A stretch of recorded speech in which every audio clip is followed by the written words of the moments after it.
I'm Gia Kokotakis with an episode from the Lawfare archive for July 15th, 2023. This week, Lawfare featured coverage of a Louisiana judge's decision to prohibit certain Biden administration officials from talking to social media companies in response to alleged First Amendment violations over censoring speech about the integrity of the 2020 election, the COVID-19 pandemic, and more. The ruling highlights First Amendment challenges when moderating content, as well as the complex relationship between the federal government and social media companies. For today's archive episode, I picked an episode from December 8th, 2020, in which Alan Rozenshtein and Benjamin Wittes sat down with Kyle Langvardt to discuss how the First Amendment should and should not apply to major internet platforms' content moderation decisions.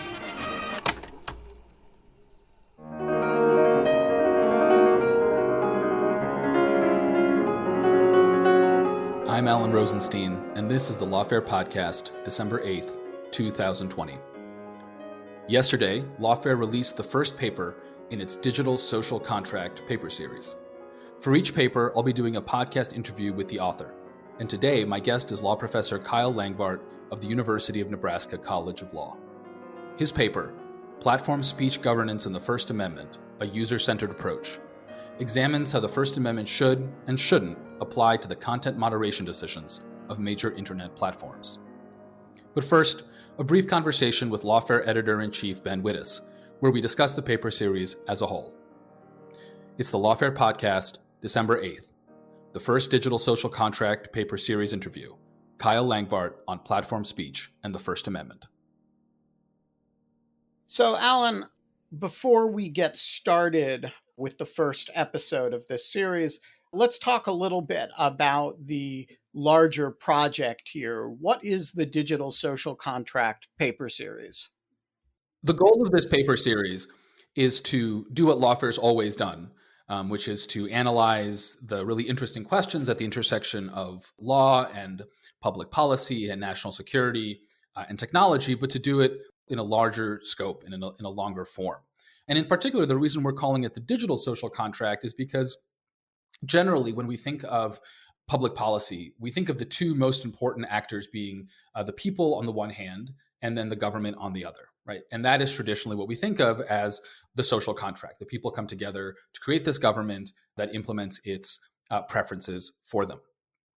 But when it comes increasingly to issues of technology and technological advancement, there's another entity that is also really important and plays almost an independent third role. And that is large technology companies, and one can say the sort of technology industry as a whole. And so we thought it'd be really interesting to think through some emerging policy issues and legal issues through this lens of, on the one hand, you have the people, on the other hand, you have the government, and sort of on the third hand, you have these technology companies and the technology industry and researchers and academics and nonprofits, all of whom play an increasingly important role. And that's what we're going to focus on with this paper series. So what are the range of topics that this is going to cover? I mean, the themes that you're describing here potentially cover a huge range of ground. On the other hand, they exclude some things that Lawfare has historically been interested. So how do you understand the scope of the paper series? For me, I prefer to understand it as broadly as possible, just because I think it's more fun that way. I want to spread the scope as much as possible. So maybe the best way is just to describe what the initial set of papers is going to be about. Our first paper is about technology companies and their First Amendment rights or lack thereof. Another paper is about cryptocurrencies and the effect that that's going to have on money laundering. The following paper is about COVID apps and why they have not been particularly successful so far and how they can be made more successful in the future. We're going to have more papers after this discussing a wide range of additional topics. But the goal was to cast our net pretty broadly, in part because technology is becoming more and more central across a wide variety of different policy areas. Finally, readers of this initial paper will notice a disclosure concerning Facebook. What is the relationship between this paper series and Facebook? So the paper series is supported with funding from Facebook, and we appreciate that, obviously, very much. But we were very careful in setting up this series to make sure that Facebook did not have any editorial role in picking the authors or in picking the topics or in reviewing any of the work. So Facebook is a funder, but again, it plays no substantive role, and that's also very much what Facebook wanted. And so, to the extent that readers are inclined to dismiss this paper series as a Facebook sponsored thing, what is your advice to them? Obviously they can do so if they want, but I would urge them to keep an open mind. And I think that they will see as they read these papers that there's a really broad variety of views and that the funding source is completely independent from the positions taken by these authors. And with that, let's go on with the first discussion. It makes intuitive sense that when individuals speak online, they're exercising their First Amendment rights. But as you point out, large platforms have also been making arguments about what constitutes their own speech. And in particular, they've argued that their content moderation decisions are a kind of speech that should be protected by the First Amendment. Now, you argue, I think, very convincingly in your paper against this. But before we get into your argument, can you just explain what the argument is for the tech platform's position and where it comes from? Yeah, well, so the argument that the platforms make is that when they decide whether either to host content or to take content down, they're engaging in a kind of editorial decision making that's similar to what a newspaper does. You hear the word curation used a lot. And so there's a classic case called Miami Herald versus Tornillo, where the Supreme Court said that that kind of editorial decision making counts as a form of speech in itself. And the government can't step in to regulate that kind of editorial decision making, even if we can show, as in the case of a newspaper, that the editor may have a kind of bottleneck position in the market. So, the old newspapers tended to have kind of a monopolistic market position within their geographical region. The court said that kind of monopoly power just isn't good enough to authorize the state to step in. So you can see why this argument would be pretty attractive to the tech platforms. They're also in a kind of quasi-monopolistic bottleneck kind of position. But they would say, hey, look, we're exercising editorial discretion, and the fact that we're heavy hitters just is not a good enough reason for the government to override that.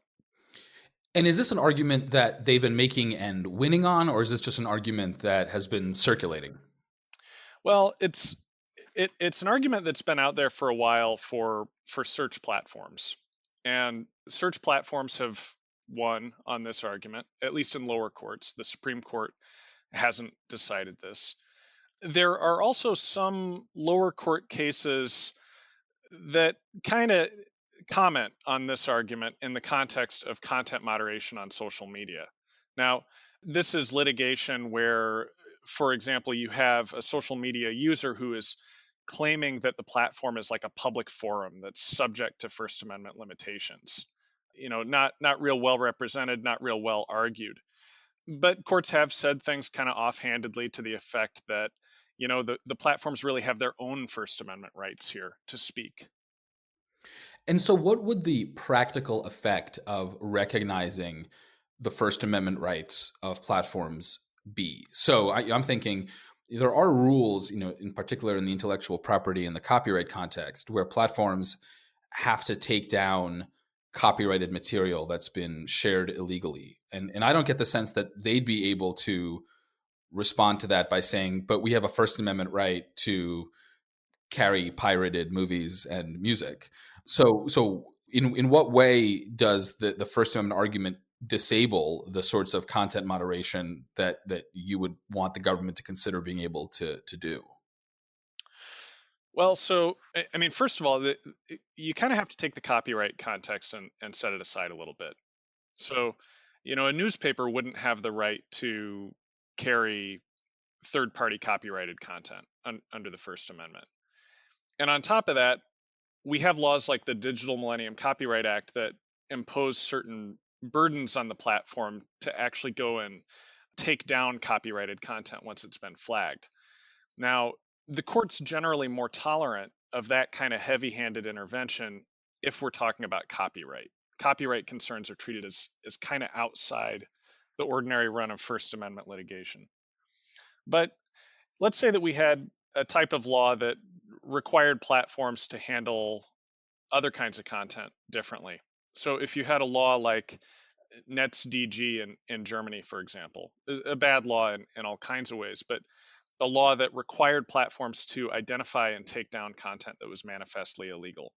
Or say that you had a law that required platforms to leave certain types of speech up, not to discriminate against certain viewpoints or whatever. I think in either case, the platform would say you're interfering with our editorial discretion. And what that means is you are changing the content of our speech. Now, in First Amendment law, if the law tries to change or regulate the content of a person's speech, then we apply this standard called strict scrutiny, which I'm sure lots of listeners here are familiar with. But the government has to have a compelling governmental purpose to regulate, and its means have to be narrowly tailored to accomplishing that purpose.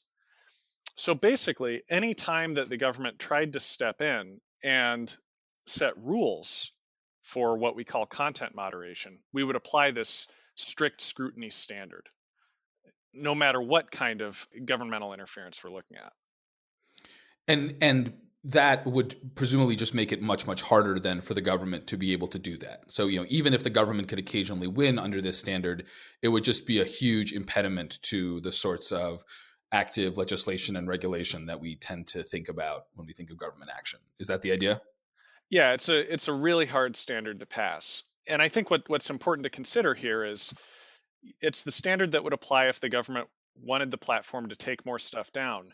But it's also the standard that would apply if the government wanted platforms to observe some kind of free speech principle, to protect the speech rights of users.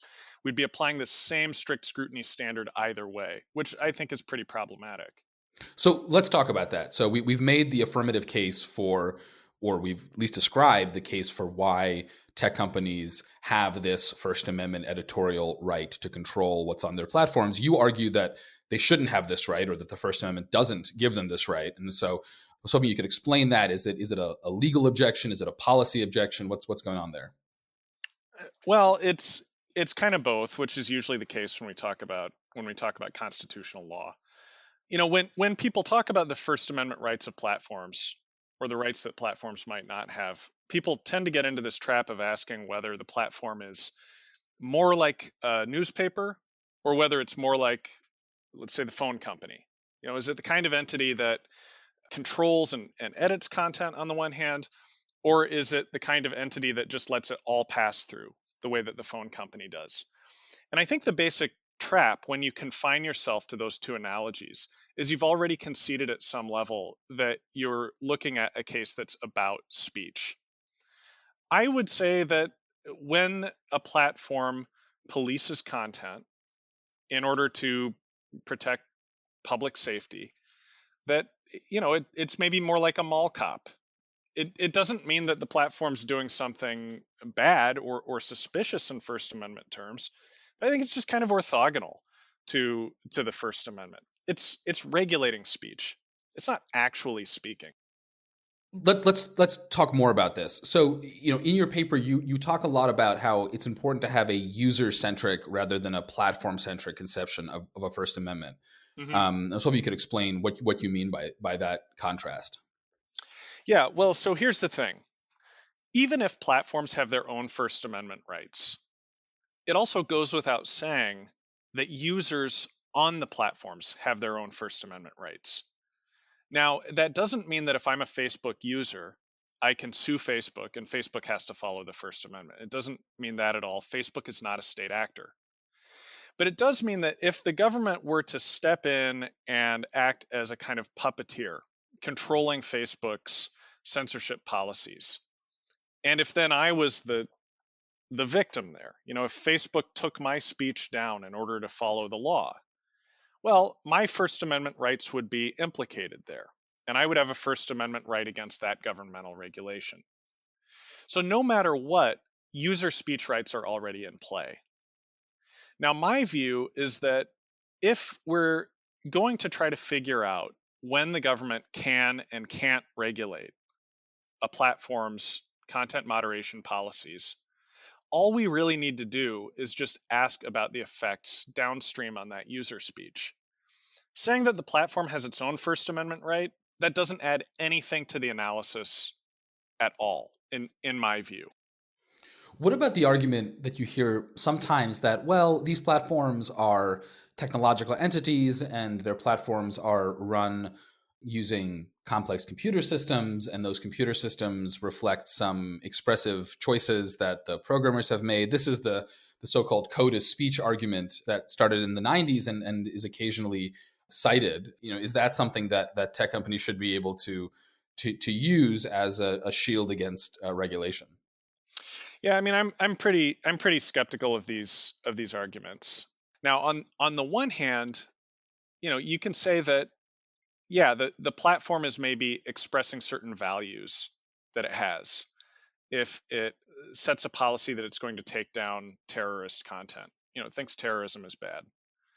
You can also say that the platform is handling speech, and maybe that makes it feel a little bit like the platform is speaking indirectly. But the basic problem with that argument is you could say the same thing anytime anybody regulates or censors speech. So when the government adopts a law that would censor speech, for example, say you can't engage in incitement, we could say that the government is engaged in some kind of a messaging project.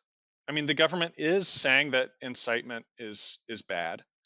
The government is also handling speech in much the same way that a platform handles speech. But the really salient aspect of what the government is doing there is regulatory, not expressive. And we regard it as a form of speech regulation, not just the government communicating its message. So I would say the same thing when a platform regulates speech. Sure, at some conceptual level, maybe the platform is communicating something, but that's not the relevant level of analysis. Let's say that Google decides to open its new headquarters in Detroit, where I used to live. That's also a choice. It involves some degree of human decision making, and it expresses certain corporate values. They want to express their support for the business culture there in Detroit. But people recognize at a kind of common sense level that the First Amendment just can't possibly give us a sane framework for regulating those kinds of business decisions. That's the way I would look at this. And so if I understand, then presumably the same would be true if the company argues that because it's acting through computer code and computer code can be used for expressive purposes, that doesn't simply by itself turn every computer into a core site of First Amendment speech. Yeah, I think the computer code argument is even more specious than the editorial argument. The basis for the computer code argument, going back to the original case law in the 1990s, was that computer code, or at least source code, is a kind of language. And so therefore anything expressed in computer code, or at least source code, is a form of speech. Well, that's not the way that we treat actual language. I mean, there are all kinds of things we do with languages like English that we don't regard as speech that implicates the First Amendment. If you and I make a contract, for example. So the notion that anything that is expressed in any kind of language counts as speech, I think leads to just kind of ludicrous outcomes. And actually, if you look at the case law that would apply this standard, you can see that the courts really have bent over backwards to water down the kind of analysis that they apply to these computer code as speech claims.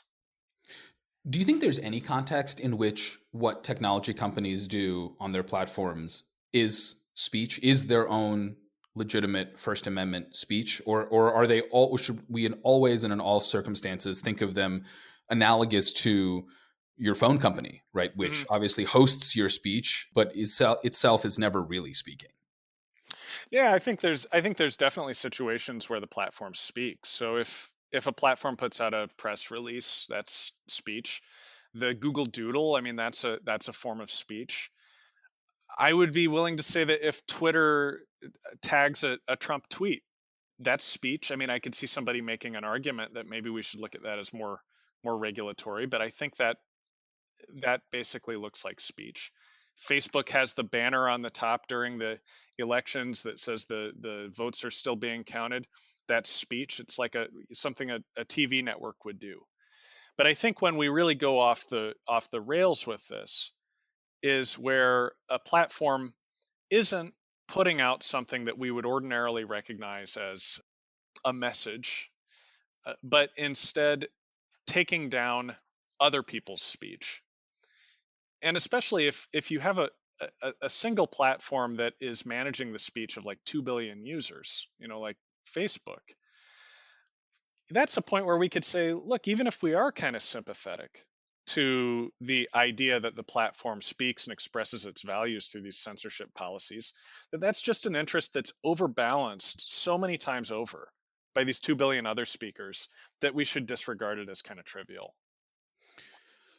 To me, one of the hardest areas here is what to do about the algorithms that these tech companies use to either promote certain users and certain posts and then sort of demote other users. Because on the one hand, if Twitter or Facebook had a editors feature sidebar where they picked out their favorite tweets of the day, and if you can go to the Apple App Store or the Google Store and they'll do editor's choice apps of the day, that strikes me as, again, quintessentially First Amendment speech of the platforms themselves. Absolutely. And then if you accept that, then maybe you can argue that, well, then what they do algorithmically is just an extension of that. They've just trained a bunch of their computers to replicate their judgment, and they can then deploy that to scale across their billions of users.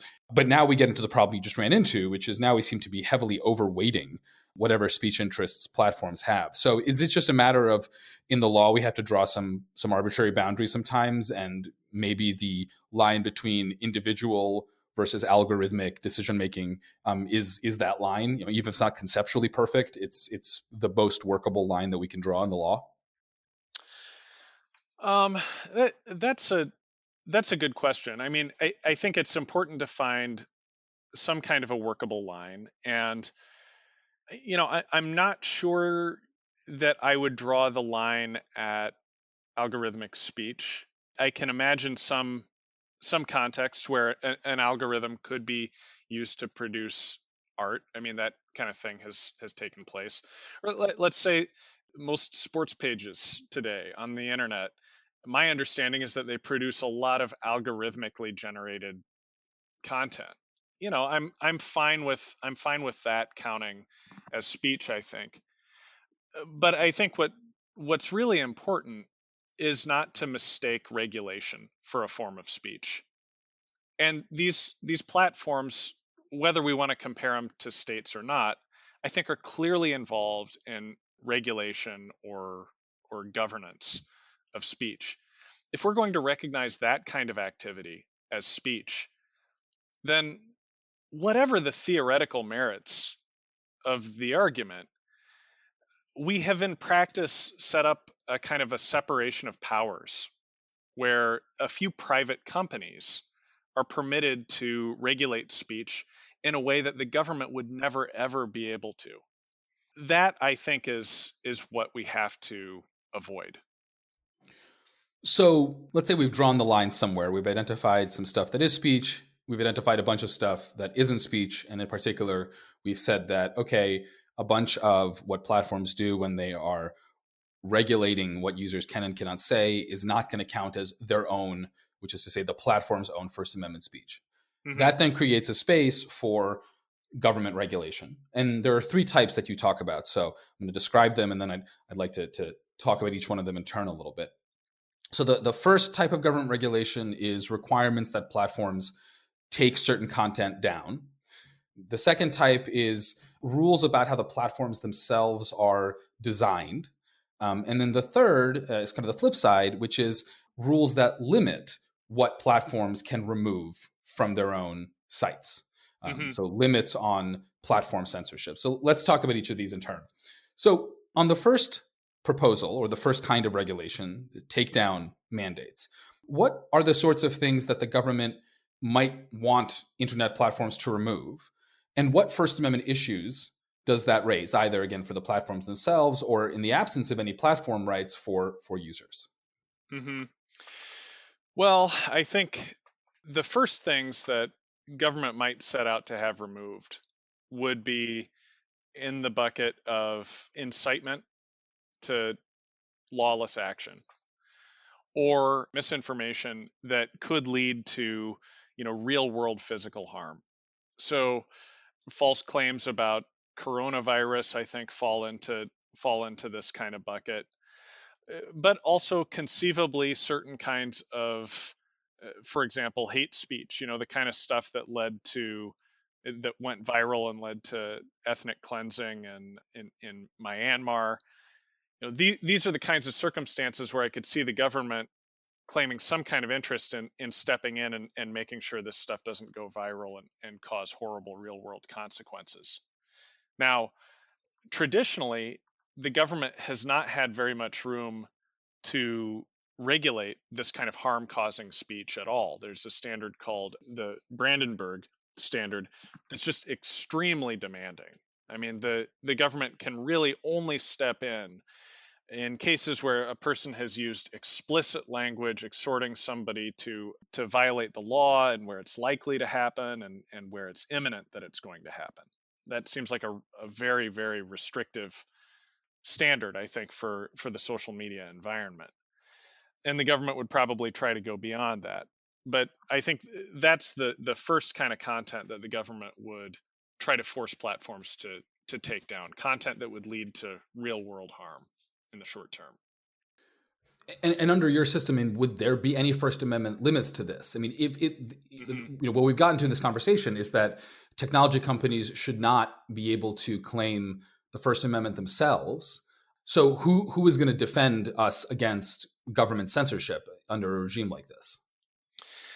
Well, so this is, I think, kind of an unsettling question to think about. And I can maybe back up and give a little bit of broader perspective here. My overall view is that these platforms may have warped the underlying physics of speech to such an extent that our ordinary assumptions about the marketplace of ideas, the freedom of speech, just no longer work. This is a really kind of dark place. And I suspect that over the very long run, the societies that really make it and manage to preserve a system of robust free speech will be societies that somehow figure out a way to restructure or even eradicate these platforms as we know them today, ad-driven social platforms. Now, with that being said, if we're going to assume that we're going to continue to live with Facebook, Twitter, these ad-driven platforms that rely on viral speech, then I think it's still worth our while to figure out how much of the First Amendment we can salvage and apply as a kind of rule of law. And so if we're going to talk about the way that the First Amendment would apply to these takedowns, what we have to do is look at certain types of First Amendment doctrines that appear almost impossibly strict and figure out if there's a way that we can kind of water them down responsibly to make them workable. I think the first major roadblock that we run into is the prior restraint doctrine. Traditionally there is a heavy presumption against the government stepping in and requiring that speech be censored or removed, preventing people from speaking. Well, let's say that the government does want platforms to go in and identify certain types of unlawful or dangerous content and take them down. That's a dangerous place to be, because if the government has put financial incentives, say liability incentives on the platform to remove this stuff, then the platforms are going to tend to over-censor. This is a dynamic that Jack Balkin has called collateral censorship. What we have to do is figure out a way to create some room for government to do this while still retaining some protections. And so I think that the first place that I would look here, if the government wanted a platform to take stuff down, is what are called the Manila Principles. And the Manila Principles are kind of like a civil society document that encourage governments, among other things, to obtain a court order before certain types of content are going to be taken down. Principles that the platforms not go and determine whether the content itself is illegal and then step in. So I might try to borrow from some of these ideas from civil society. The next area where I think that you run into a problem is this doctrine about incitement and the government's limited ability to step in and penalize speech because it's dangerous or because it's likely to lead to real world harm. This can get pretty complex, but I think we have to wind up with a standard that's quite a bit more flexible than the Brandenburg standard I discussed earlier. I don't know how much detail you want me to get into here, but I think it's possible that we wind up with a standard that looks a lot more like the old clear and present danger standard from the early days of the First Amendment, one where there was just really a lot more flexibility for the government to penalize speech that might not lead to absolutely imminent harm, speech that might not have been intended to lead to harm, that kind of thing. So that we'd have a really watered down set of rules, but it would at least be some set of rules, which I think is better than what we have today. And your paper goes into more detail on the content of those rules, so I'll refer listeners to that. One thing I did want to clarify, though, was under the framework that you propose, it's not as if users wouldn't still be able to argue against government takedown orders on the basis of their own First Amendment rights. So this strikes me as an important point, right? All you're doing is getting rid of the ability of technology companies to say that they have a First Amendment right against being told by the government to take something down. But users, you and me, would still presumably be able to walk into court and say, when the government told Facebook to take down all quote unquote terrorist content, that had an impact on my speech and that violated my First Amendment rights. Just to make sure we're on the same page on that. Oh, absolutely. And this is the most important point. If the government were to commandeer a platform, require the platform to take down my, let's say, terrorist speech, then I would have a right to challenge the government there. That would be my right. The platform would not have its own separate right to say that its rights had been challenged. But conceivably, the platform might be able to kind of piggyback off of my rights or join the litigation. But it would be my rights that would really be central here, not the platforms. So I'm going to pass over the issue of platform design restrictions, though, again, your paper does a great job of talking about them. I'm going to ask us to turn briefly to the third kind of government regulation, which is the opposite, in a sense, of a takedown requirement, and that's a mandate to keep user content on the platforms. So a lot of this has come, at least recently, from conservatives who believe, not, I think, without some justification, but also in a quite exaggerated way, that Silicon Valley companies are, by their nature, not the most friendly to conservatives, at least in terms of the internal politics of Silicon Valley employees. Now, I'm not personally convinced that Facebook and Twitter really are disproportionately censoring conservative views. There might be an exception here for the views of the president, though that's in part because he's so exceptional in lying so often on social media. And I think in other ways, social media has been really helpful to, in particular, far right views and far left views. But let's assume that there is some degree of unfriendliness towards the right. Let's say, assume that there is some disproportionate censorship. I guess my first question is, before we get into what sorts of government policies might cure this problem, do we really even need government policies at all? Is legal intervention necessary? And I ask because lately we've seen the rise of conservative platforms like Parler, which is kind of a replacement for Twitter, or Rumble, which is, again, a replacement for YouTube. And basically what these companies do is they copy a standard social network and they just impose fewer moderation on it, right? They allow for more misinformation, or they have different content standards, or whatever the case is. And I'm sure that one could, and that the market would create similar kinds of alternatives for far left speech if the far left started worrying about censorship. So given how relatively easy it is to start your own social networking platform, the technology is not that complicated. Servers are actually pretty cheap to rent. Why not just let the market deal with this issue of ensuring that all users have some venue to express their opinion online? The internet is, after all, kind of infinite. And so do we even really need government intervention to prevent platform censorship? Yeah, well, so first of all, I share your skepticism about the claims that conservatives have been disproportionately censored. Now, that being said, I think I can empathize with conservatives' concerns here. And I think, someone who's not a Republican, I would be pretty freaked out if, let's say, Walmart, or more to the point, the Mercers, owned the dominant social platform. And I think I would be freaked out even in the absence of specific evidence that there was viewpoint-based censorship going on already. The danger just seems too severe, especially given what we know about platforms' abilities to manipulate electoral turnout and that kind of thing.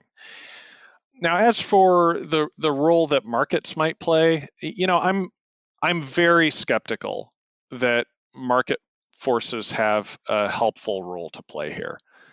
Now, I guess the first thing that I would point to is the role of network effects in entrenching the power of a platform like Facebook or Twitter.